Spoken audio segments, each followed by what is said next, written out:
de vieux os, ça n'est pas vraiment ce que Archie Leonard a laissé. D'une part parce que ce jeune poète inconnu de Glasgow est mort à 25 ans, et d'autre part parce qu'il s'est noyé, qu'on n'a jamais retrouvé son corps. Ce qui n'empêche pas un professeur d'université, Murray Watson, de lancer l'enquête. Il voudrait en écrire une biographie, il se met donc à la recherche des gens qui l'ont connu. Ceux qu'il recherche vraiment n'ont pas envie de lui parler, ceux dont il ne se méfiait pas, au contraire, ont bien des choses à dire. Pour être honnête, ça faisait un moment qu'Archie commençait à m'énerver. Il jeta un coup d'œil à Murray. Vous êtes trop jeune pour vous rappeler à quoi ressemblait la ville à cette époque-là. L'expression bar à vin n'avait pas encore été inventée.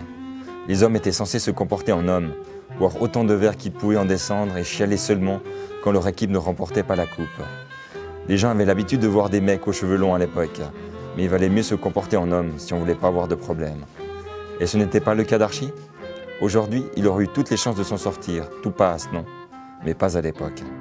La lecture de cet excellent roman procure une impression extrêmement agréable, celle d'en savoir davantage que le personnage, car les recherches de ce professeur, si elles sont plus ou moins fructueuses, l'empêchent en revanche de voir qu'autour de lui, la vie, sa vie, change. Et comme elle n'était pas très intéressante, ça devrait plutôt lui le passionner. Mais non, il recherche.